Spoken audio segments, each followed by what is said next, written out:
Study IQ IAS, अब तैयारी हुई affordable. Good afternoon, guys. Is the audio and video clear? Guys, oh sorry, good morning. I'm so sorry. मुझे foundation batch वाला रह गया याद। और okay, good morning, guys. Is the audio and video clear? Okay, okay, ठीक है। Okay, किसी का आदित्य आपने पूछा था कि कोई बुक्स लेनी है क्या? पर्सनली मैं सजेस्ट करूं तो मेरे हिसाब से जरूरत नहीं पड़ेगी। जब आपके पास हैंड रिटन नोट्स आएंगे, जब आप उन्हें पढ़ोगे, जब हम क्लासेस फुल फ्लेजली स्टार्ट करूंगा मैं, after doing the basic things which are required, मेरे हिसाब से आप जब देख लोगे तब ये डिसीजन मुझे पूछोगे तो it will be good. Right now I will still say मेरे हिसाब से एक भी किताब नहीं पढ़नी है तुम्हें, न मटेरियल पढ़ना है न बुक पढ़ना है, nothing else has to be studied. आपके पास जब मटेरियल आए तब आपको शायद इसकी इंपॉर्टेंस समझ में आएगी। एक बार if you see those handwritten notes, जहां पे मेरे पर्सनल हैंड रिटन नोट्स अलग से मिलेंगे आपको, देन यू विल रियलाइज कि शायद सही था कि हमें कोई किताब नहीं लेनी है।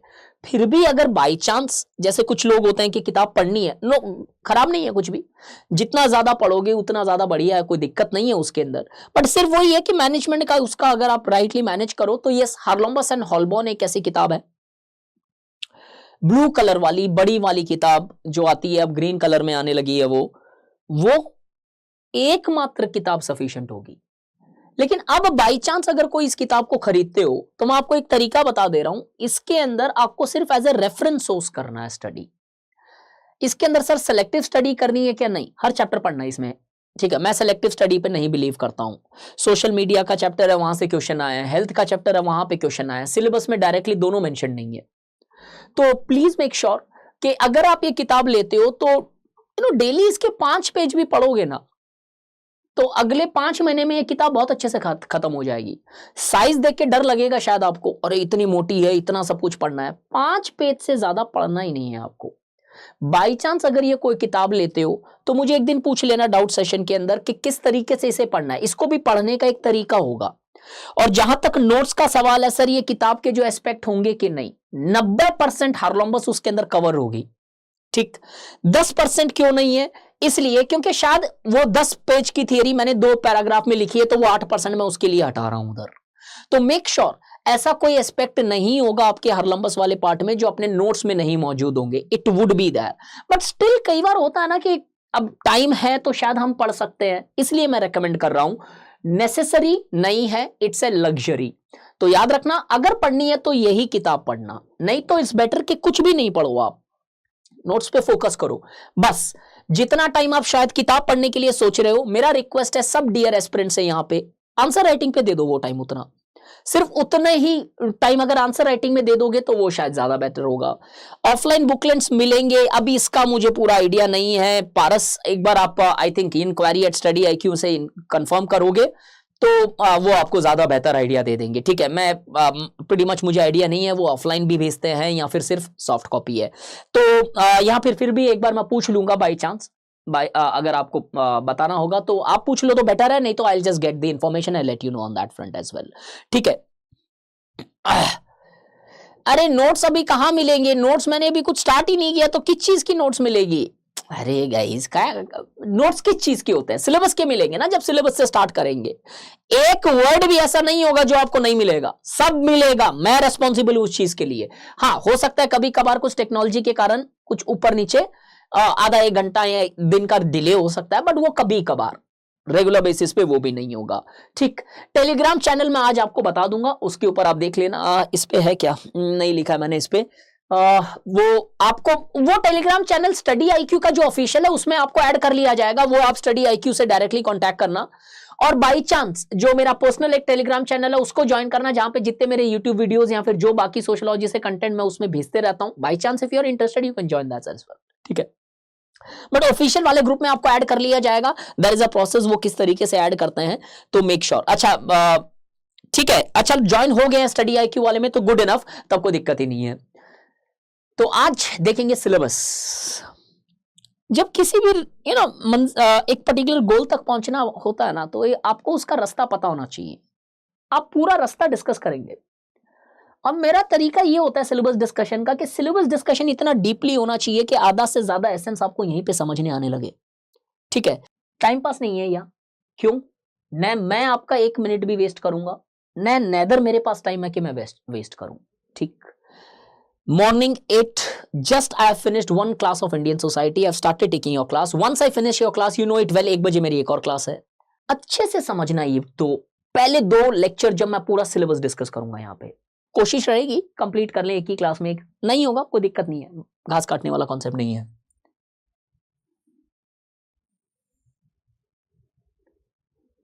सबसे पहले चीज ये जाननी होती है कि क्यों इस तरीके से सिलेबस अरेंज्ड है। सब लोगों ने नोट्स डाल ली, जैसे मैंने बोला सबके पास सिलेबस कॉपी है, और क्या सबके पास प्रीवियस ईयर्स क्वेश्चंस की कॉपी है? ये तो होनी ही होनी पड़ेगी। देखो अब 200-250 रुपए इधर खर्च करना पड़ेंगे आपको, जो भी जितने भी प्राइस है प्रीवियस ईयर्स के। अब सिलेबस कॉपी सामने रखना, हो सकता है इधर वो थोड़ा ब्राइटनेस के कारण उतना क्लियरली नहीं समझ में आया।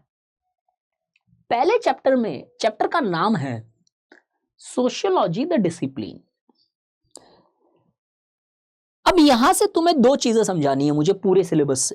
एक, कैसे सिलेबस में भी एक इंटरकनेक्शन है, और कैसे आपको सिलेबस में इंटरकनेक्ट करनी है चीजों को। कैसे कुछ टॉपिक जिस चैप्टर पे प्रेजेंट है वही आपको इंडिकेट कर देगा कि इसका क्वेश्चन आएगा तो आंसर कैसे लिखना है मुझे। Will come to that.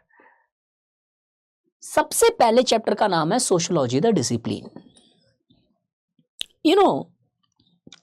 एक ह्यूमन जो होता है, ह्यूमन बर्थ लेता है, एक बायोलॉजिकल प्रोसेस है उसके पीछे, ग्रो करता है, मैच्योर करता है, डीके करता है, एजिंग और डेथ और डाइस, ठीक है, कल्मिनेट हो जाती है एक ह्यूमन लाइफ। इस पूरे स्पैन ऑफ ह्यूमन लाइफ में ऑन एन एवरेज हम देखें, आज बढ़ गया लाइफ स्पैन, लेकिन लाइफ एक्सपेक्टेंसी कहीं 40 से 60 साल के बीच में होती है on an average. Naturally human body बनाई गई थी 40 साल तक वर्क करने के लिए, ठीक है। ये होमो सैपियंस एक किताब है, उसके अंदर बहुत अच्छे से एक्सप्लेन किया गया है। लेकिन मेडिकल फैसिलिटीज, टेक्नोलॉजी होने के कारण एक 60-70 साल नॉर्मल लाइफ हो चुकी है आजकल।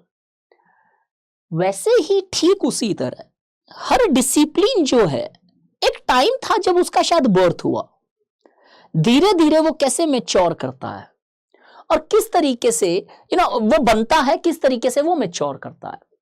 अब जहां तक डेथ का सवाल है वो ह्यूमन बॉडी में होती है, क्योंकि ये ऑर्गेनिक इंडिविजुअल होता है, ऑर्गेनिज्म होता है, एक फिक्स्ड स्पैन ऑफ लाइफ होती है।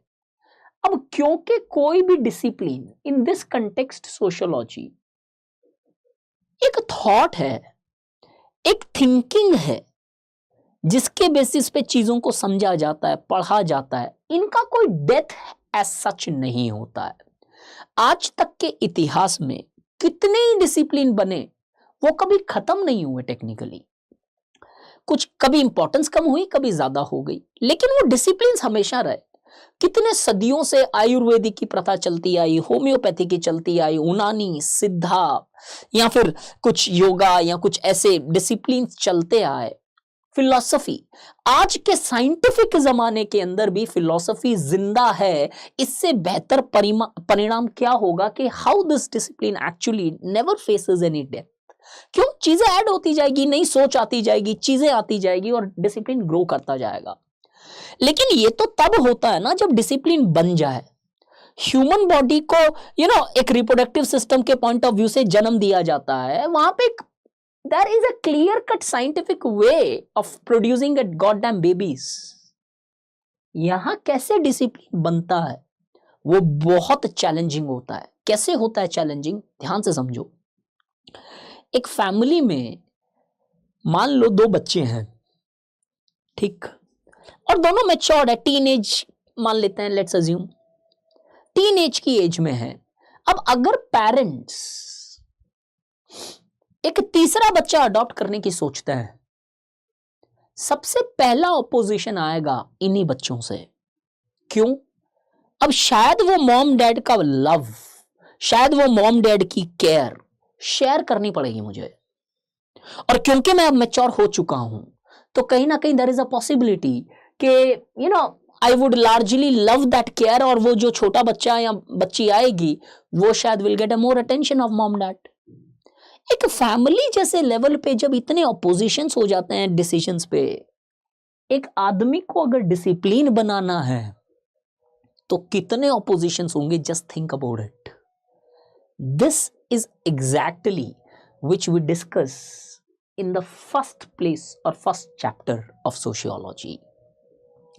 तो फर्स्ट चैप्टर का एम ये होता है आपको ये बताना कि आप सोशियोलॉजी के समंदर में डूबने से पहले ये समझो कि वो समंदर बनाया कैसे गया, how exactly the discipline was established, बना कैसे सोशियोलॉजी एक डिसिप्लिन। अब यहां पे ये माना जाता है कि 13th सेंचुरी के एक स्कॉलर हैं,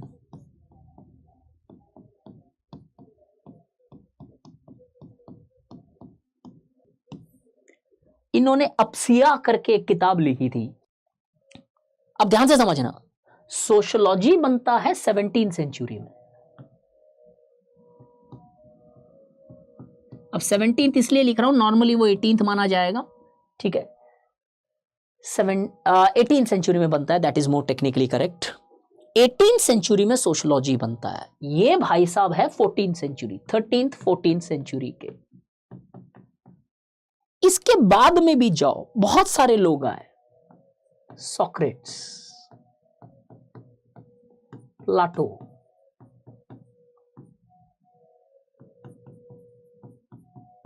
मैकियावेली, हॉब्स,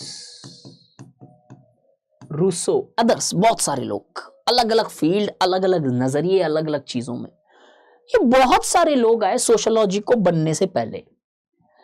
इन्होंने भी सोसाइटी को पढ़ा,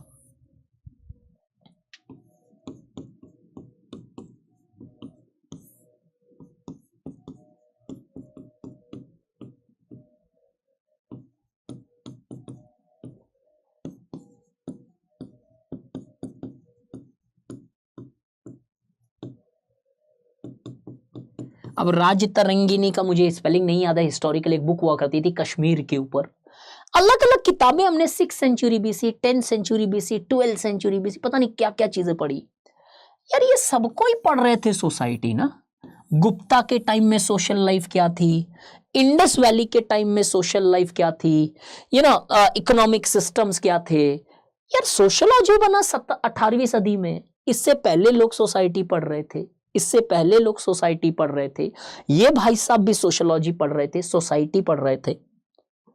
18th सेंचुरी में ये टॉपिक का हेड क्या है, the discipline. That means if I strike this word, sociology existed even before, but sociology as a discipline came in 18th century. Are you getting the point? कि sociological जो thought था ना, society के बारे में study करना, was present since time immemorial, till from the time when the Rousseau said humans started living in groups. Since that time, the various dimension of society has been studied. But sociology as a discipline became reality only in 18th century. Everybody is with me till here. तो sociological studies पहले भी थी society के बारे में, एक discipline बनता है 18वीं सदी में। अब ये डिसिप्लिन बना कैसे, किसने बनाया, किस तरीके से बना, कैसे ये दूसरों से अलग था, इसका स्कोप क्या है, या फिर किस तरीके से ये कुछ कॉमन सेंसिकल अंडरस्टैंडिंग जो ये लोग डेवलप कर रहे थे उनसे अलग है। आप पढ़ते हो चैप्टर 1 के अंदर। तो the chapter 1 is all about birth of sociology, how exactly the thinking was converted to a discipline, the thinking was converted to a discipline. तो ये पूरी चीजें हम पढ़ते हैं इधर। अब इसके अंदर सबसे पहला टॉपिक है modernity and social change in Europe. ध्यान से एक एक वर्ड समझना, Europe, modernity social change and emergence of sociology. इतनी बारीकी से सिलेबस क्यों समझना है? तीन आपको प्रूफ करूंगा, 3 पॉइंट है यहां पे। मॉडर्निटी, इससे जो चेंज आई कहां पे? यूरोप में, और कैसे सोशलॉजी आई। पूरे सब टॉपिक में आपको क्लियरली बोल दिया गया है भैया मॉडर्निटी हम यहां के पढ़ रहे हैं, इधर की चेंजेस ये ला रही है और इससे कैसे सोशलॉजी आया बताओ हमें। यूपीएससी ने एक क्वेश्चन पूछा था 19, 20 या 21 में, याद नहीं आ रहा है, कि Europe was the first place where modernity, first and the only place where modernity emerged. समझ में आया? अगर सिलेबस की स्ट्रॉन्ग अंडरस्टैंडिंग होती तो आपके पास आंसर सीधा हाथ पे था। हाँ, Europe was the first place and the only place where modernity first emerged. क्यों? बिकॉज सिलेबस में क्लियरली तुम्हारा टॉपिक बता रहा है कैसे मॉडर्निटी इधर ऐसे ऐसे चेंज आई, सोशो आई। अब बाकी जगह क्यों मॉडर्निटी नहीं आई, किस तरीके से माना जाता है कि वहां पे चेंज थी, मॉडर्निटी नहीं थी, वो पूरा डिस्कशन होता है इधर, जहां पे हम स्टार्ट करते हैं कि यूरोपियन सोसाइटी 13वीं सेंचुरी में कैसी थी, फिर कैसे कमर्शियल साइंटिफिक रेवोल्यूशन से मॉडर्निटी आई, और जैसे ही एक मॉडर्निटी आ जाती है, ऑब्वियस ही बात है, रहन सहन, खान पीन, बात करने के तरीके, इंटरेक्शन करने के तरीके, रिलीजन की नेचर, लॉस का नेचर, हर चीज चेंज हो जाएगी। तो ये मॉडर्निटी जैसे ही आई, चेंज आ गई। जैसे डीमोनेटाइजेशन आया तो चेंजेस आई, इलेक्ट्रॉनिक पेमेंट बढ़ने लगे, ई गवर्नेंस बढ़ने लगा, कहीं ना कहीं हवाला मनी, ब्लैक मनी, ऐसे ऐसे डिबेट्स है जो कम होने लगे या जिसपे नेगेटिवली इंपैक्ट की। ये मॉडर्निटी आई, चेंज आया। अब चेंज आता है तो ऑब्वियस सी बात है कुछ ना कुछ डिसऑर्डर आता है। क्यों? एक नॉर्मल तरीका होता है पढ़ने का, अब वो सडनली कोई आके आपके नॉर्मल तरीको हिला दे और नया तरीका दे, एक बार थोड़ा सा माइंड एक्सेप्ट नहीं करता है चीजों को, कंफ्यूजन होता है क्या सही है क्या गलत है, ये करूं वो करूं, कंफ्यूजन हो रही है चीजों में। वो कंफ्यूजन के कारण सोसाइटी, यूरोप के अंदर क्या हुआ, एक डिसऑर्डर आया जिसे सोशियोलॉजिकल टर्म्स में बोला जाता है anomie, and that anomie largely created a need. आपकी हेल्थ के बारे में आपका कॉन्शियसनेस कब आता है? कब आप अपने हेल्थ के लिए कॉन्शियस होते हो? जब आपकी हेल्थ खराब होती है। वैसे ही जब ये चेंजेस आया, डिसऑर्डर आ गया यूरोप में, तो उन्हें ऑर्डर की अहमियत पता चली। अब ये ऑर्डर कैसे लाया जाए, हक्के बक्के रह गए सब, ऑर्डर लेके आना है। 2 डिबेट आई सोशियोलॉजी में, रेडिकल्स और कंजर्वेटिव। कैसे ये लोग डिबेट कर रहे थे ऑर्डर एस्टैब्लिश करने के लिए, और इसी ऑर्डर की डिबेट के अंदर धीरे धीरे निकल के आता है सोशियोलॉजी। सो फर्स्ट सब टॉपिक में हम पढ़ेंगे सोशियोलॉजी किस तरीके से इस मॉडर्निटी का रिजल्ट है। ये पूरा एक प्रोसेस है जहां पे हम पूरी की पूरी मॉडर्निटी वाला इमर्जेंस ऑफ सोशियोलॉजी से कनेक्ट करके पढ़ाएंगे। इधर बहुत सारे हिस्टोरिकल एस्पेक्ट आएगा, commercial revolution, scientific revolution, French revolution, industrial revolution, और ये कैसे ये सारे हिस्ट्री से रिलेटेड है इमर्जेंस ऑफ सोशियोलॉजी। अब इसकी इंपॉर्टेंस क्या है? इसकी इंपॉर्टेंस ये है कि हर साल इसके अंदर 10 मार्क का क्वेश्चन फिक्स्ड है, मतलब चांदी ही चांदी है यार। पहला टॉपिक, उसका पहला सब टॉपिक हर साल आना ही आना है। एक बार बढ़िया से सेट कर लिया स्ट्रक्चर, जेब में है 10 मार्क। 10 में से 10 नहीं आएंगे, लेकिन एक क्वेश्चन जेब का है, तो ये टॉपिक तो छोड़ना ही नहीं है। क्यों? हर साल क्वेश्चन आया है। आज तक की यूपीएससी की हिस्ट्री में एक भी साल ऐसा नहीं आया जब मॉडर्निटी से रिलेट करके यूपीएससी ने क्वेश्चन नहीं पूछा। कभी फ्रेंच रेवोल्यूशन, कभी इंडस्ट्रियल रेवोल्यूशन, कभी मॉडर्निटी, कभी रिनाइसा, कभी एनलाइटनमेंट, कभी डार्क एज, कैसे ही ना कैसे ये 10 मार्क आ रहे हैं इधर। एक बार जब आपने बर्थ ऑफ सोशियोलॉजी समझ लिया, ठीक है, इधर से आपको समझ में आ जाएगी सोशियोलॉजी कैसे बनी। Once you are set with the aspect कि how sociology actually came up, then you go to the next important aspect। जो बनाया गया सब्जेक्ट, इधर सोशियोलॉजी बना लिया गया। अब जो बना है ये सब्जेक्ट का स्कोप क्या है भाई?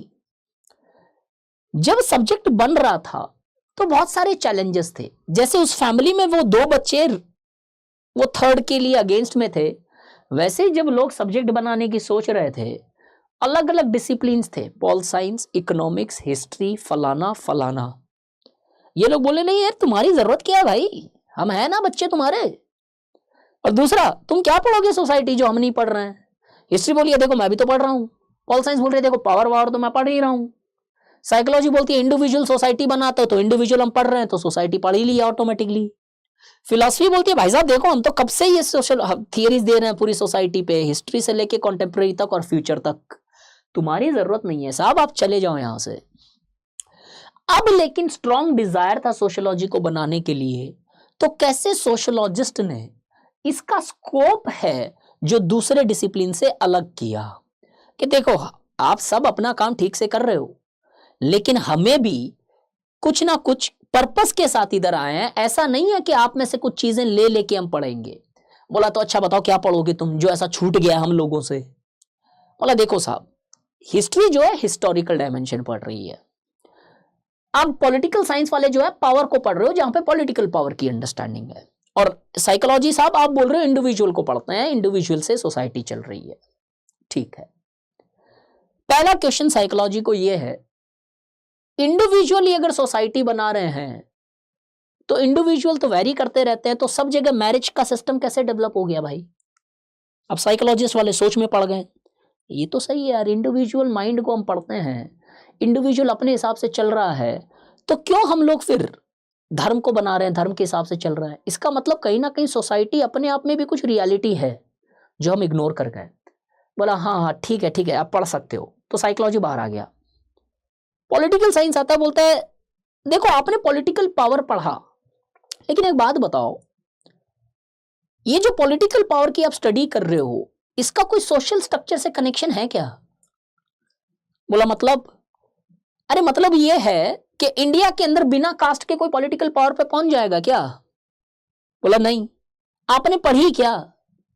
बोला नहीं ये सोशल डायमेंशन तो हमने नहीं पढ़ा। बोला चलो कोई बात नहीं आपने छोड़ दिया होगा, दूसरा डायमेंशन बताओ कि ये जो पॉलिटिकल पावर है आप पढ़ रहे हो बहुत अच्छी बात है, लेकिन क्या पावर फैमिली के अंदर भी होता है क्या।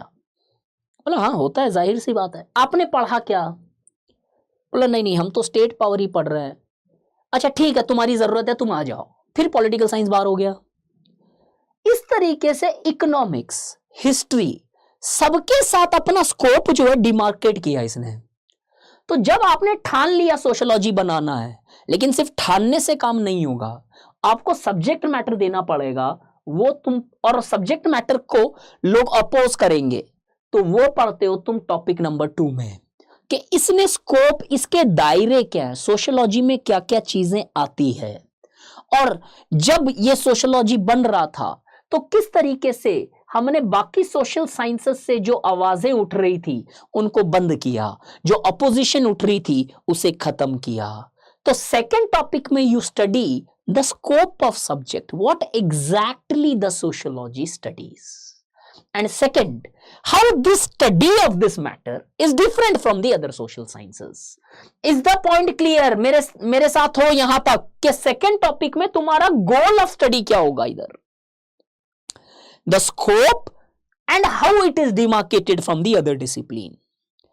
अब सेकेंड टॉपिक भी आपने पढ़ लिया, लेकिन फिर भी कुछ लोग हैं ना, you can be the sweetest pie of the world, peach of the world, but still somebody would be there who will hate peaches.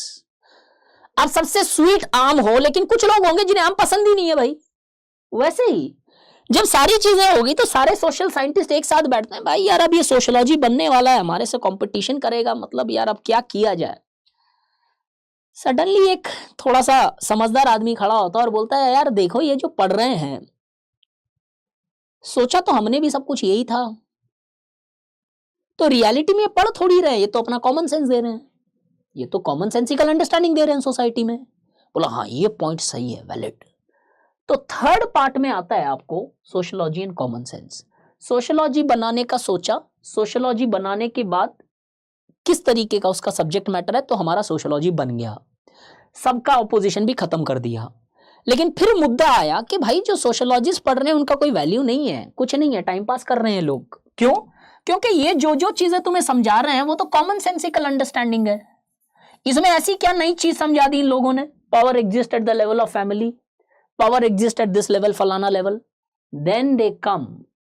Sociology is not a common sense. तो थर्ड पार्ट में आप देखते हो कि एक बार जब subject बन गया तो इसके ऊपर उंगलियां उठाई गई कि ये कॉमन सेंस नॉलेज है यार, कुछ एक्स्ट्रा नहीं है इसमें, ये तो हम सबको जानते हैं, बस आपने बताया है, आपने वर्ड्स दे दिए इस चीज को, तो कॉमन सेंस है. तो फिर स्कॉलर्स कैसे बताते हैं कि सोशियोलॉजी कॉमन सेंस नहीं है भाई साहब, और सोशियोलॉजी कॉमन सेंस से अलग है.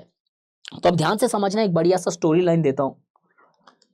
जब लोगों ने सोशियोलॉजी को कॉमन सेंस इक्वेट करके छोड़ दिया, कई लोग बोलते हैं sociology is nothing but the scholars on common sense, खुद का ही कॉमन सेंस है उसका एक. जैसे ये क्वेश्चन उठा तो इनिशियल फेज में जो जो थोड़े बहुत सोशियोलॉजिकल थिंकर्स थे, मानो एक बैठक में बैठते हैं, यार ये हमारे ऊपर लांछन लगाए जा रहे हैं, ब्लेम्स लगाए जा रहे हैं, कॉमन सेंस ही है हमारा, कैसे प्रूव करें इसको रॉन्ग. एक समझदार आदमी खड़ा हो जाता है, अगस्ट कॉम्ट, इमाइल डर्कहाइम, कुछ ऐसे लोग, और बोलते हैं काम करते हैं ना यार, ये कॉमन सेंस कर रहे हैं ना, इसको एकदम खत्म करते हैं डिबेट को. बोला कैसे करें साहब? हम प्रूव कर देते हैं sociology as a science, will prove sociology science है.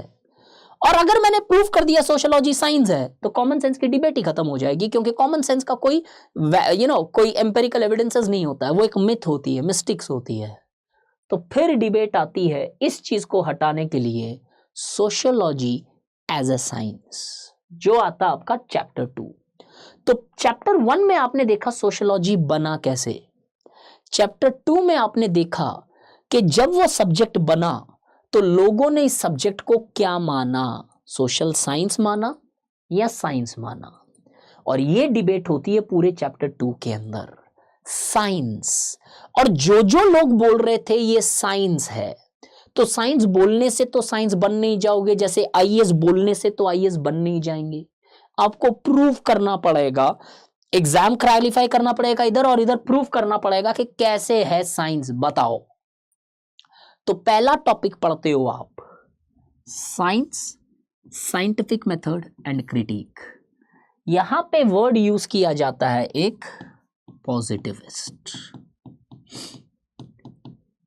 तो चैप्टर 2 जो है पॉजिटिविस्ट प्लस नॉन पॉजिटिविस्ट, इनके व्यू पॉइंट पे डिपेंड करता है कि किस तरीके से साइंस है सोशियोलॉजी. अब पहले हम देखते हैं साइंस क्या होता है, साइंटिफिक मेथड क्या होता है.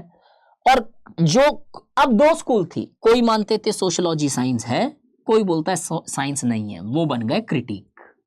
जैसे ही आपने ये डिसाइड कर लिया सोशियोलॉजी साइंस है या नहीं है, यू लार्जली देन कम कि यार अब ये कितनी बड़ी डिबेट है यार. एक तो तुम पहले बाहर वालों से लड़ रहे थे, बनाना है, जब बन गया तो अब आप ये दिक्कत कर रहे हो कि कोई बोल रहा है नहीं मैं तो साइंस हूं, तो और कोई उसी सब्जेक्ट में बोल रहा है साइंस नहीं है. अरे यार तुम अपने आप में लड़ोगे तो ये डिसिप्लिन का फिर क्या होगा, जो मैच्योर ही नहीं किया अभी तक. How will you actually make this discipline matured? Now the question comes कि भैया अब सीधा सीधा एक क्लियर कर लेते हैं कितनी थियरीज है हमारे सोशियोलॉजी में. तो सबको पूछा जाता है कौन कौन है भैया साइंस मानते हैं, वो बन जाते हैं पॉजिटिविस्ट. कौन बोलता है साइंस नहीं है, वो बन जाते हैं एंटी पॉजिटिविस्ट. अच्छा कोई आदमी है जो बोलता है साइंस है लेकिन अलग टाइप का है, हाँ, वो बन जाते हैं नॉन पॉजिटिविस्ट. तो अब फिर आपने फाइंड किया second topic, major theoretical strands of research methodologies, कि क्या क्या मेजर थियरीज है सोशियोलॉजी में. Positivist, non positivist, anti positivist, ये तीनों पढ़ोगे तुम मेजर थियोरेटिकल स्ट्रैंड्स के अंदर. यहां तक हो मेरे साथ सब? जैसे ही तुमने मुद्दे सॉर्ट आउट कर लिए कि ठीक है हमारा डिसिप्लिन अब बन गया है, कुछ लोग मानते हैं ये है, कुछ मानते हैं साइंस नहीं है, कुछ बीच की पोजीशन लेके चल रहे हैं. तो जो साइंस वाले बोल रहे हैं उनको देख लेते हैं पहले. अच्छा साइंस है तो बताओ साहब क्यों हो साइंस. तो पॉजिटिविस्ट खड़े हो जाते हैं Auguste Comte, Emile Durkheim, Saint Simon, Talcott Parsons, R K. Merton, Karl Marx to an extent. ये सब खड़े होके एक गैंग बना लेते हैं और बोलते हैं देखो देखो सोशियो ये करता है, सोशियो ये करता है, सोशियो ये करता है, साइंस है, खत्म. वो क्या करता है वो सिलेबस में देखेंगे, इधर मैं ऐसे एक्सप्लेन कर रहा हूं. जैसे इन्होंने प्रूव किया, अब नॉन पॉजिटिव नहीं, रुको. अच्छा आप बोलते हो यूनिवर्सल थियरी है, एक थियरी बताओ जो यूनिवर्सली फैमिली को एक्सप्लेन करती है साहब. पॉजिटिविस्ट चुप। ठीक है ठीक है ठीक है, आप बोलते हो कॉज इफेक्ट एनालिसिस कर सकते हैं। अच्छा अच्छा, एक बात बताओ ना, रिलीजन का कॉज क्या है, एक बताओ। फिर पॉजिटिविस्ट चुप, वो बन गए इसके क्रिटिक कि पॉजिटिविज्म कैसे बोलता है सोशियो साइंस है, और किस तरीके से उसको नकारा जाता है बाय नॉन पॉजिटिविस्ट कि वो साइंस नहीं है। Is this clear again? हमने देखा साइंस कैसे बनाया, क्यों बनाया, ताकि ये वाला फंडा खत्म हो जाए, ये ऑपोजिशन हमेशा के लिए बरी कर दिया जाए। तो फिर साइंस साइंस करने लगे तो कुछ लोग बोले साइंस नहीं है, वो मेथड्स देखते हैं। फिर पॉजिटिविस्ट को बोलते हैं कि साइंस बताओ कैसे प्रूव किया, वो पूरा प्रोसीजर से प्रूव करते हैं, जितने में ये लोग आवाज उठा लेते हैं नहीं है साइंस, वो उसके बन जाते हैं क्रिटिक। अब तीनों जगह क्वेश्चंस आए हुए सोशियोलॉजी में as of now, science, scientific method. अब लेकिन मजे की बात बताता हूं तुम्हें, क्वेश्चन किस पैटर्न में आया इधर। जिस साल यूपीएससी ने कॉमन सेंस पूछा उस साल साइंस नहीं पूछा, और मान लो इस साल कॉमन सेंस आया, अगले साल साइंस, उसके अगले साल कॉमन सेंस, उसके अगले साल साइंस, उसके अगले साल common sense, science common sense, science common sense, ये साइकिल चलती गई। तो तुम्हें पहला क्वेश्चन क्लियर है, यहां से आने वाला है। दूसरा क्वेश्चन या तो ये या ये, शॉर्ट, कोई डाउटफुल वाला कॉन्सेप्ट ही नहीं है, इधर आएगा ही आएगा। पहले 4 टॉपिक में 2 क्वेश्चन रेडी है, एक 10 मार्क का और एक शायद 10 या 20 मार्क का, मतलब मैक्सिमम 30 मार्क तुम्हारे जेब में है, मिनिमम 20 मार्क्स तो है ही है। ये 3 टॉपिक कवर कर लिए, तो इसीलिए पहले दिन मैंने आपको बोला था 30% पेपर रिपीट होता है। ऑप्शन नहीं है उस आदमी के पास। ऑप्शन कब आते हैं? जब स्ट्रैटिफिकेशन में आ जाओगे, वहां के बाद पेपर को प्रिडिक्ट करना पॉसिबल नहीं है, और स्ट्रैटिफिकेशन तक पेपर को 100% प्रिडिक्ट किया जा सकता है। तो जैसे ही आपने साइंस के क्रिटिक दे दिए, पॉजिटिविज्म एंड क्रिटिक्स, फिर एक चीज बहुत क्लियरली एस्टैब्लिश हो गई कि देखो डिसिप्लिन हमने बना लिया है, अब जहां तक साइंस है कि नहीं ये मुद्दे हैं, और ये डिबेट है, दोनों डिबेट इक्वली एक्सेप्टेबल लग रही है। सोशियोलॉजी आगे बढ़ता गया बढ़ता गया बढ़ता गया। अब क्यों एक टाइम ऐसा आया जो ये क्रिटिक वाले लोग थे, नॉन पॉजिटिविस्ट मेथडोलॉजीज, ये जो क्रिटिक वाले लोग थे डोमिनेट करने लग गए। सोशियोलॉजी जब जन्म ले रहा था, पॉजिटिविज्म डोमिनेट कर रहा था, आगे बढ़ता गया आगे बढ़ता गया। 1950-60 के आसपास, 30 के बाद इनफैक्ट, और 50-60 में डोमिनेशन इस नॉन पॉजिटिविस्ट का होने लगा। है कौन sir non positivist? As of now इतना समझना है, ये लोग ये मानते हैं सोशियोलॉजी प्योर साइंस नहीं है। इसके अंदर जो नॉर्मली आते हैं, पहली क्लास में यही थियरीज करूंगा सबसे पहले, मैक्स वेबर, सिंबॉलिक इंटरैक्शनिस्ट, फिनोमिनोलॉजिस्ट, एथनोमेथडोलॉजिस्ट, ये दोनों मानते हैं साइंस ही नहीं है। ये बोलते हैं साइंस है लेकिन अलग टाइप की साइंस है। जब ये लोग डोमिनेट करने लगे इधर, तो इन लोगों ने क्या किया, इंडिविजुअल को इंपॉर्टेंस देने लग गए। क्या यार गाइस, मजा नहीं आ रहा है क्या तुम लोगों को? जल्दी जल्दी करूंगा यार, फटाओ, तुम लोगों के लिए कर रहा हूं। बीच में अब लोग टेलीग्राम लिंक पूछ रहे हैं, क्या हो गया है? दिस इज इंपॉर्टेंट, समझ में आएगा, कनेक्शन तुम्हारी हेल्प होगी। नहीं तो कितने लगेंगे यार, 5 मिनट में सिलेबस खत्म कर देता हूं, बताओ। ये है ये खत्म, आपको क्या होगा फिर उससे फायदा? Positivism and it's critic. उसके बाद आते हैं फैक्ट, वैल्यू एंड ऑब्जेक्टिविटी में। फैक्ट, वैल्यू, ऑब्जेक्टिविटी जब आते हैं, तो जब ये नॉन पॉजिटिविस्ट डोमिनेट करने लगे, तो इन्होंने क्या किया, इन्होंने छोटी सी ट्विक की एक चीज में।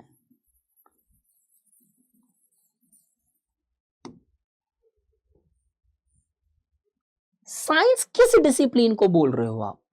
उसमें उसको बोलते हैं जहां पे एक single cause effect relationship present की जा सकती है। एग्जाम्पल कि अगर एक मूविंग बॉडी को अगर एक्सटर्नली फोर्स नहीं लगाया जाएगा तो वो मूवमेंट करती रहेगी। न्यूटन का लॉ बोलता है, रिवर्स भी है। अब वो चाहे तुम अंटार्कटिका में कर लो, आर्टिक में कर लो, ऑस्ट्रेलिया में कर लो, तमिलनाडु में कर लो, सेम रिजल्ट रहेगा, वेरिएशन नहीं है। मतलब साइंस में ग्रैंड थियरीज होती है, बिना कोई इफ्स एंड बट्स के अप्लाइड होती है वो चीज। तो पॉजिटिविज्म कुछ ऐसी ग्रैंड थियरी दे रहे थे सोशियोलॉजी के अंदर, लेकिन हम देखते हैं नॉन पॉजिटिविस्ट डोमिनेट करने लगे। अब इन लोगों ने किया क्या, ये ग्रैंड थियरी देने के लिए ये लोग सोसाइटी को यूनिट मान के चल रहे थे, क्योंकि सोसाइटी की नजर से पढ़ेंगे तो यूनिवर्सलाइज कर पाएंगे। एक एक आदमी को पढ़ने जाऊंगा तो यूनिवर्सलाइजेशन नहीं होगी, एक एक आदमी की स्टडी हो जाएगी वो। अब क्योंकि ये लोग मानते थे क्रिटिक वाले साइंस नहीं है, तो इन्होंने स्टडी किस पे की, इंडिविजुअल पे। इंडिविजुअल मोटिव पढ़ने लगे, इंडिविजुअल माइंडसेट पढ़ने लगे, इंडिविजुअल वैल्यूज पढ़ने लगे। और क्योंकि इनको बनाना ही नहीं था ग्रैंड थियरी, क्योंकि मानते ही नहीं थे साइंस है, तो इंडिविजुअल पे फोकस करना स्टार्ट कर दिया। और इंडिविजुअल के अंदर क्या रहता है दिल में, इंडिविजुअल के दिल में क्या है। अच्छा, मुझे ये नहीं बोलना कि यार प्यार होता है इंडिविजुअल के दिल में। इंडिविजुअल के दिल में होते हैं emotions, values, traditions, habits, motives. देखो ना 3 इडियट्स में देखो क्या तरीका एग्जाम पास करने का, कॉम्पिटिटर्स को मैगजीन सप्लाई करते रहो, वो टाइम वेस्ट करते रहेंगे, तुम आगे बढ़ जाओगे, है ना। कई लोग मेहनत करके बढ़ते हैं, कई लोग वो चतुर जैसे मैगजीन सप्लाई करके बढ़ते हैं, कई लोग किसी और पर। वेरिएशन है भाई इंडिविजुअल में। कई लोग शादी प्यार के लिए करते हैं, कई लोग शादी पैसे के लिए करते हैं, कई लोग शादी रुतबे के लिए करते हैं, कई लोग शादी कर लेते हैं क्योंकि करनी है, सिंपल। अलग अलग है यार इंडिविजुअल। ये जो नॉन पॉजिटिविस्ट है ये इसको पढ़ने लगेगा तो ऑब्वियस सी बात है अलग अलग लेवल की अंडरस्टैंडिंग देगा। अब इसको पढ़ने के लिए भैया किसी भी इंडिविजुअल को समझने के लिए उसके दिल को समझना पड़ेगा, मतलब उसकी वैल्यूज को समझना पड़ेगा। तो अब एक डिबेट आई सोशियोलॉजी में जिसको बोला गया फैक्ट, वैल्यू एंड ऑब्जेक्टिविटी, कि जैसे ही सोशियोलॉजी का साइंटिफिक नेचर हटा दिया गया, नॉन पॉजिटिविस्ट डोमिनेट कर गया, तो अब लोगों ने बोला नहीं नहीं भाई साहब वैल्यू को तो पढ़ना पड़ेगा। ये पॉजिटिविस्ट लोग साले सब झूठ बोल रहे थे, यहाँ पे साइंस है बेवकूफ बना है इतने टाइम तक, क्या मतलब है। अब सच में अच्छे से स्टडी करेंगे, ये लोगों ने टाइम पास किया है सिर्फ, भूल जाओ इन्हें। इंडिविजुअल को पढ़ो। अच्छा, इंडिविजुअल को पढ़ने के लिए तुम्हें ध्यान रखना है उसकी वैल्यूज होती है, उसको ध्यान में रख के पढ़ना है। तो डिबेट आई फैक्ट, वैल्यू और ऑब्जेक्टिविटी में। भैया फैक्ट को पढ़ना है, वैल्यू को पढ़ना है, दोनों को पढ़ना है। एक डिबेट ये देखेंगे क्या मानते हैं लोग। दूसरा लोग अच्छा साहब अगर वैल्यू ले रहे हैं तो ऑब्जेक्टिविटी का क्या होगा फिर। ऑब्जेक्टिविटी क्या होती है, अनबायसनेस। अब मैं वैल्यूज ले लगूंगा तो इंडिविजुअल भी तो, रिसर्चर भी तो इंडिविजुअल है, उसकी वैल्यू भी तो आएगी, उसकी वैल्यू भी तो रिसर्च में प्रेजेंट होगी। अच्छा तो फिर ऑब्जेक्टिविटी कैसे आएगी, वो डिबेट देखेंगे कि ऑब्जेक्टिविटी क्या पॉसिबल है सोशल साइंस में। तो जैसे ही पॉजिटिविज्म खत्म हुआ, नॉन पॉजिटिविज्म आया, वैल्यू को इंपॉर्टेंस मिली, एक debate I fact, value, objectivity, जो आपका बन गया 4th part of your syllabus. किस तरीके से लाइन से चल रही है चीजें।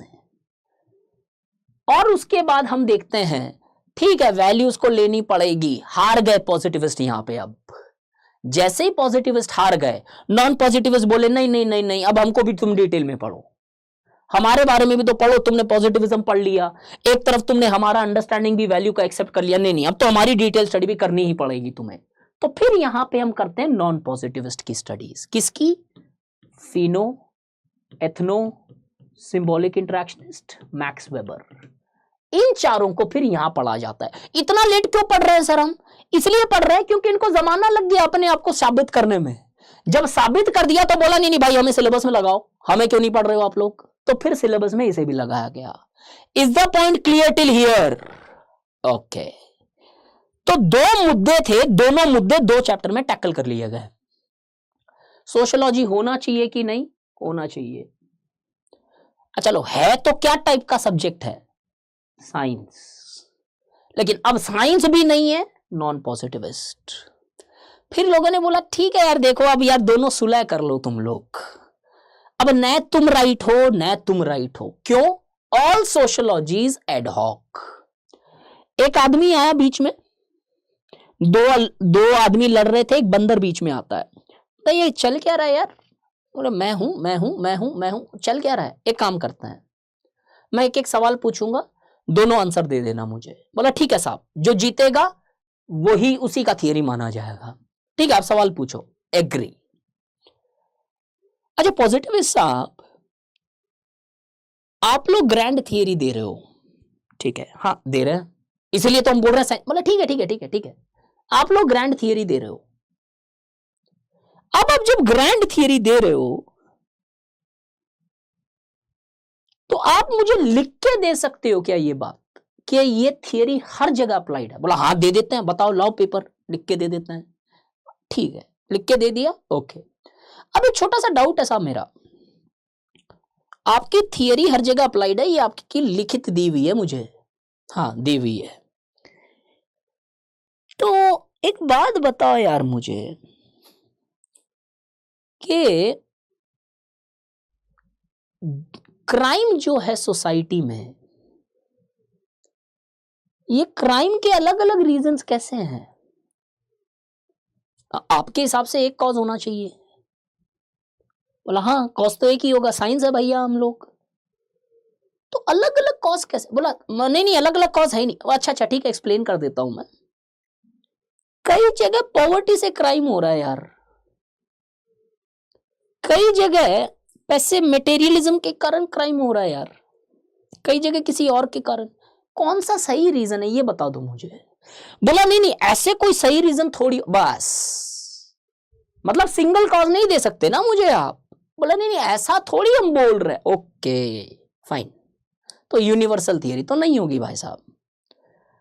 नॉन पॉजिटिविस्ट को पूछा भाई साहब आप बोल रहे हो इंडिविजुअल के हिसाब से, अपने हिसाब से चलता है, I am what I am like stuffs, okay. तो tell me one thing, if you are doing as per your own choices, are your choices not influenced by external factors?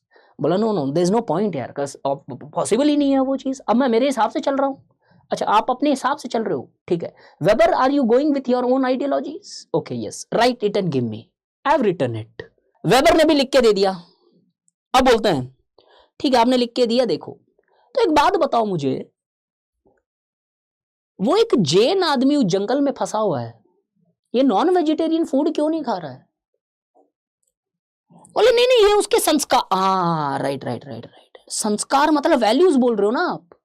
अच्छा यहां पे तो अकेला फंसा हुआ, कोई देख भी नहीं रहा है, कुछ भी खा लेगा, क्या फर्क पड़ रहा है?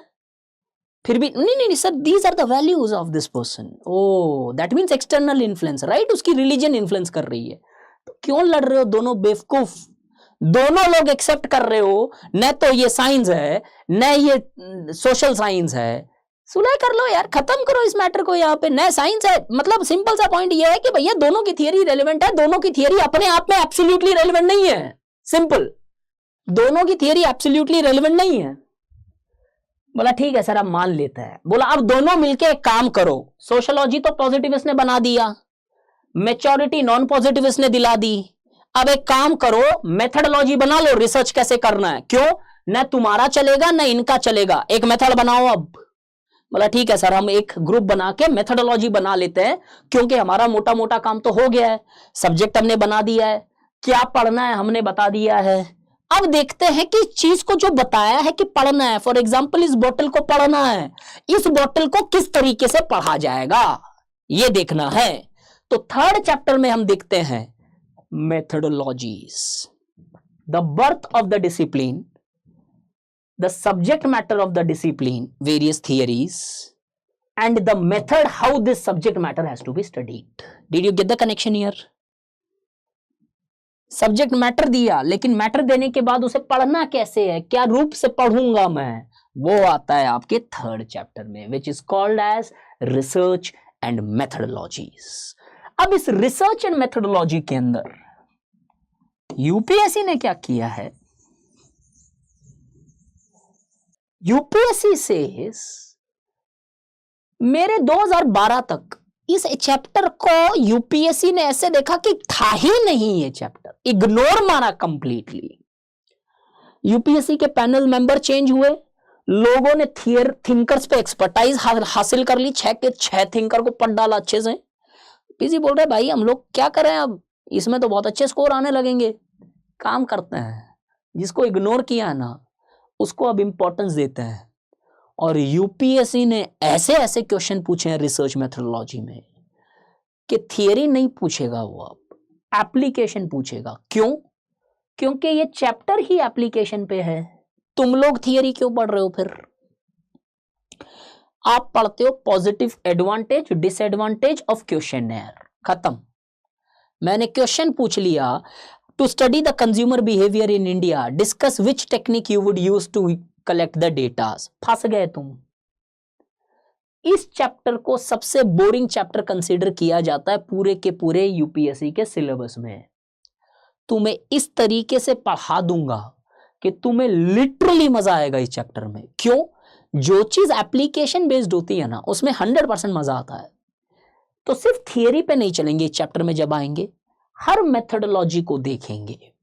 पहला मेथड है qualitative and quantitative methodologies. Quantitative methodology वो है जो ये पॉजिटिविस्ट फॉलो करता है, साइंस है इसलिए। क्वालिटेटिव मेथडोलॉजी वो है जो ये नॉन पॉजिटिविस्ट फॉलो करते हैं। ये दोनों मैटर समझ लिया, ये पहला वाला मेथड ऑटोमेटिकली समझ गए तुम। क्यों? मेथड थियरी से निकलता है। This is a normal evolution. जैसे ही तुमने मेथड समझ लिया, ध्यान से समझो, पहले हमने सब्जेक्ट मैटर देखा। जैसे फॉर एग्जांपल मैंने आज आपको एक टॉपिक दिया, जाओ घर से नीचे उतरो और देखो कि पास में वो जो राशन वाले की दुकान है उधर कौन से क्लास के लोग आ रहे हैं राशन खरीदने। तो आपके पास सब्जेक्ट मैटर क्लियर है, मुझे वो राशन वाला पढ़ना है। अब जब नीचे जाओगे राशन वाले के पास खड़े होगे तो याद आएगा, अरे सर को फोन करके तो पूछूं पढ़ना कैसे है। सर बोलेंगे चैप्टर 3 देख लो जाके, ये मेथड दिया हुआ है इधर। आपने चैप्टर 3 का सिलेबस उठाया, पहला देखा क्वांटिटेटिव क्वालिटेटिव मेथड। सर को फिर फोन कर लूं कौन से मेथड से पढ़ूं सर? तो सर ने बोला अगर तुम्हें ग्रैंड थियरी देनी है, सारे राशन वालों की दुकान में ऐसे लोग आ रहे हैं, क्वांटिटेटिव फॉलो कर लो। अगर आपको लगता है कि उस राशन वाले की दुकान को ही सिर्फ पढ़ाना है, क्वालिटेटिव फॉलो कर लेना। तो ये दोनों मेथड देखेंगे कि किस तरीके से हुई। तो आपने चूज किया सर ठीक है मैं क्वालिटेटिव ही फॉलो करूंगा, मुझे सिर्फ इस राशन वाले को पढ़ना है, बर्डन क्रिएट ही नहीं करना मेरी लाइफ में, और भी पार्ट है सिलेबस के कवर करने के लिए। सर तो बोल देंगे पूरा ये पढ़ लो, ऐसे नहीं होता, मैं क्वालिटेटिव फॉलो करूंगा। जैसे ही आपने मेथड फॉलो किया कि ठीक है मैं अब इस दुकानदार के पास खड़ा हूं, किस बेसिस के ऊपर? क्वालिटेटिव मेथड से पढ़ना है। अब मेथड भी मुझे पता, अरे सर डेटा कौन सा कलेक्ट करना है ये तो बताओ, 50 लोग आ रहे हैं, मैं कौन सा डेटा कलेक्ट करूं इधर? सर बोलेंगे जाओ टॉपिक 2 देख लो, टेक्निक्स ऑफ डेटा कलेक्शन। अब टेक्निक्स ऑफ डेटा कलेक्शन बैठ गए देखने आप। अब जब टेक्निक्स ऑफ डेटा कलेक्शन देखी आपने, अरे यार इधर क्वेश्चनर भी है, सर्वे भी है, इंटरव्यू भी है, पार्टिसिपेंट ऑब्जर्व, अरे कौन सा करूं मैं? सर को फिर फोन लगाया, सर ने बोला अरे देखो यार बार बार फोन मत करो, डिस्टर्ब हो रहा हूं, मेरी क्लास है। अगर तुम्हें सीधा सीधा जो दिखाई दे रहा है कपड़े लत्तों में कौन कौन आ रहा है, क्वेश्चनर दो उन्हें, फटाफट हो जाएगा रिसर्च। अगर तुम्हें दूसरा सिलेबस कवर करना है, क्वेश्चनर फॉलो कर लो, जल्दी रिसर्च निपट जाएगा तुम्हारा। बोला नहीं सर मुझे जल्दीबाजी नहीं है, मेरे पास बहुत टाइम है, 2024-25 में देना है मुझे एग्जाम। अच्छा ठीक है थोड़ा टाइम ज्यादा है तो एक काम करो आप इंटरव्यू फॉलो कर सकते हो, इंटरव्यू लो लोग जो आ रहे हैं वहां पे। जब तुम्हें उनकी वैल्यूज उनके एक्सप्रेशन से पता चल जाएगा ये आदमी झूठ बोल रहा है सही बोल रहा है। इंटरव्यू लेने गए आप, बोला हाँ सर बढ़िया आइडिया है, इंटरव्यू फॉलो कर लेता हूं मैं। इंटरव्यू लेने गए, पता चला कि हमारे पास कैपेबिलिटी नहीं है उसको इंटरप्रेट करने की, सही है झूठ है, क्या करें? फोन लगाया सर को फिर, अरे सर यहाँ पे तो झूठ बोल रहे हैं, मेरे को समझ ही नहीं आ रहा कौन झूठ बोल रहा है कौन सही बोल रहा है। एक काम करो तुम पार्टिसिपेंट ऑब्जर्वेशन से करो, सब पकड़ में आ जाएगा। फिर ये तीनों टेक्निक इधर पढ़ूंगा, एवरीबॉडी विथ मी। किया क्या जा रहा है? मैटर उठाया, मेथड उठाया, मेथड के अंदर आती है टेक्निक्स। तो मेथड बताता है क्या मेथड अप्लाई करना है, मेथड बताता है क्या डेटा कलेक्ट करना है, उस डेटा को कलेक्ट करने के लिए एक प्रोसीजर होता है, that is the technique which comes in your third part. तो सर ठीक है मैं टेक्निक वाला भी देख लेता हूं, टेक्निक भी कर लूंगा करेक्ट। अब आपने एक टेक्निक उठा ली, कोई सी टेक्निक लेने गए, अरे सर अब ये कंफ्यूजन है सर, सब्जेक्ट मैटर दुकानदार मेरे पास है, मेथड मुझे पता है, टेक्निक ये है, लेकिन सर मैं मतलब अभी भी प्रॉब्लम आ रही है मुझे। एक काम करो, थर्ड टॉपिक पढ़ लो जाके सिलेबस का। क्या? वेरिएबल्स कि इस दुकान में तुम्हें कौन सी चीजें पढ़नी है। कस्टमर को पढ़ना है, राशन को पढ़ना है, या फिर फॉर एग्जांपल वर्कर को पढ़ना है, शॉपकीपर को पढ़ना है, या उसके एनवायरनमेंट को पढ़ना है। बहुत सारे वेरिएबल्स है यार। सपोज मुझे कस्टमर को पढ़ना है, तो वेरिएबल्स में हम डिस्कस करेंगे कितने टाइप के वेरिएबल्स होता है, किस किस तरीके से किसी को क्वांटिफाई किया जा सकता है, किसी को क्वांटिफाई नहीं किया जा सकता है। जैसे ही आपने वेरिएबल समझे, अब आपने देखा कि ठीक है मैं इसी कस्टमर को पढ़ने वाला हूं, तो आपने ये भी शॉर्टलिस्ट कर लिया। जैसे ही वेरिएबल शॉर्टलिस्ट किया, अब आपको प्रॉब्लम आए कि सर मैं दुकान के पास खड़ा हूं, 1000 कस्टमर आ रहे हैं डेली, किस किस को पढ़ूंगा मैं, और एक पार्टिसिपेंट ऑब्जर्वेशन मैंने ले लिया है, सारी चीजें तो पढ़ नहीं पाऊंगा मैं इधर। अब क्या करूं? एक काम करो, सैंपलिंग का थोड़ा डिटेल पढ़ो पहले। कौन कौन से लोगों को उठा के तुम्हें सैंपल बनाना है। क्यों? 1000 लोग आ रहे हैं, देखो नहीं पढ़ पाओगे सबको, सैंपल बनाओ। जैसे ही सैंपल बनाया, अच्छा ठीक है काम कुछ आसान हुआ, ठीक है इतना इतना को सैंपल लेंगे हम। सैंपलिंग ली, तो सैंपलिंग लेने के बाद अब आई कि सर मैं हाइपोथेसिस कैसे बनाऊं। इन वेरिएबल्स को उठा लिया, दुकानदार को पढ़ना है, अब दुकानदार को कस्टमर को पढ़ना है। कस्टमर में क्या के customers by only the luxurious good. एक हाइपोथेसिस बना लो ताकि खुश रहोगे।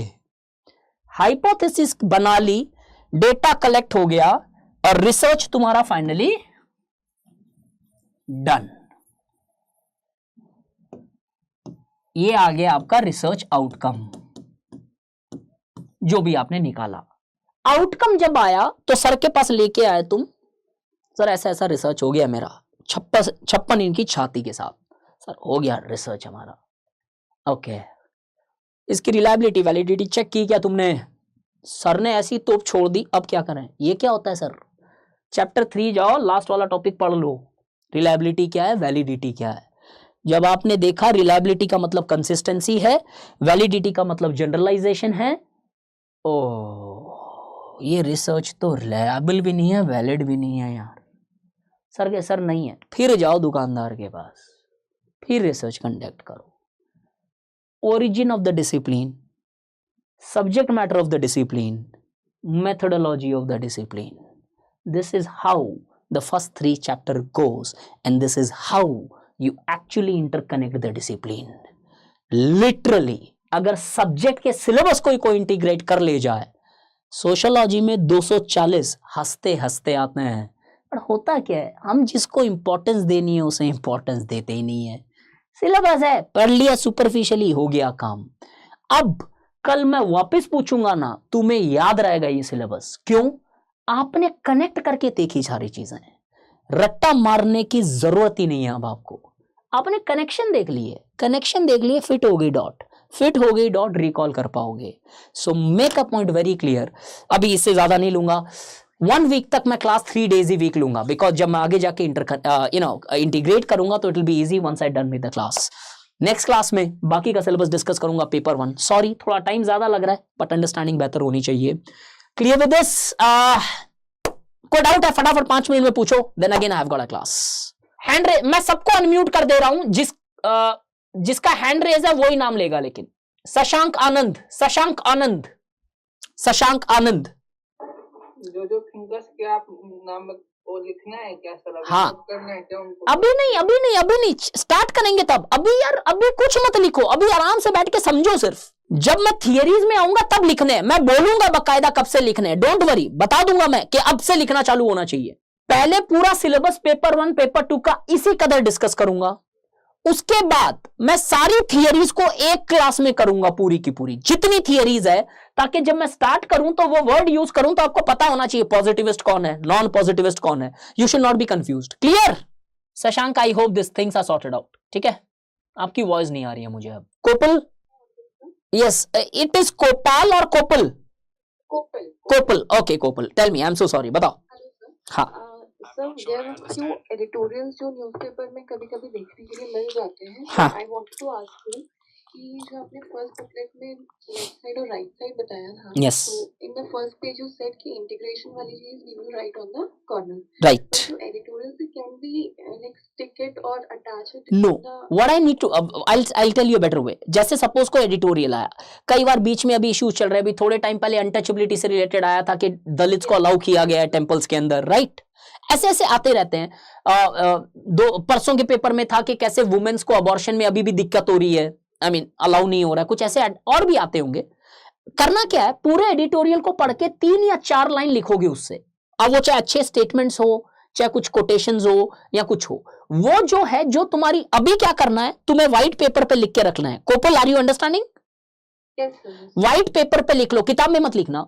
जब वो रेलिवेंट टॉपिक आपका कंप्लीट हो जाए, और एक फोल्डर डाल लो जहां पे लिख लेना सोशियोलॉजी, करंट अफेयर्स, वो डालते रहो उसके अंदर, कोई अरेंज मत करो। जैसे सिलेबस कंप्लीट होते जाएगा, इसको उस सिलेबस कॉपी जहां पे आपका टॉपिक है वहां पे अटैच कर देना, ताकि वो एक इंटीग्रेटेड हो जाएगा नोट्स। Okay, sir. क्यों? जैसे 1 मिनट, जैसे अभी कास्ट के ऊपर कुछ आ रहा है, कास्ट तो अभी तक हमने किया नहीं है, जब हम करेंगे तो क्या है, तब तक आप शायद ये फैक्ट भूल सकते हो। Yes, sir. अलग से लिखना, फिर कास्ट में आए तो वो अटैच कर देना, तो आपका वो मेंटेन हो जाएगा पूरा चीज। Okay, and on the left page we just have to write the summary. Yes, that's it. जो मैं समरी दूंगा वो एग्जैक्ट एज इट इज लिखना है तुम्हें, with the same language. Alright, thank you. ठीक है, थैंक यू कोपल। Anybody else guys, anybody else? अच्छा, टेलीग्राम ग्रुप, ओ सो सॉरी यार।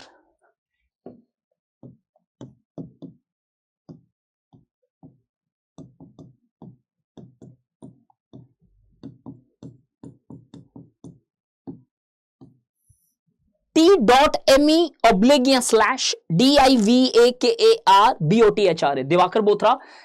इसके ऊपर भी मैंने प्रीवियस ईयर्स के पेपर 1 के जितने सोशियोलॉजी के पेपर्स क्वेश्चंस है, सबको टॉपिक वाइज अरेंज किया हुआ है, सारी चीजें अवेलेबल है। Just go through it, you will get all the notes here. ठीक है, note soft copy, hard copy एक बार आप पूछना IQ वालों से, मैं भी एक बार इतला करके रखता हूं। ठीक है, I will wind up guys, got a class at 1 o'clock as well. I will see you soon in this batch as well, but पहले ये वाले बेसिक एस्पेक्ट्स कर लेते हैं। Thank you so much, have a nice day, and syllabus पढ़ते रहना है। Next class में चैप्टर 4 से स्टार्ट करूंगा, जो थिंकर्स है। Thank you so much, thank you guys. Study IQ IAS, अब तैयारी हुई अफोर्डेबल।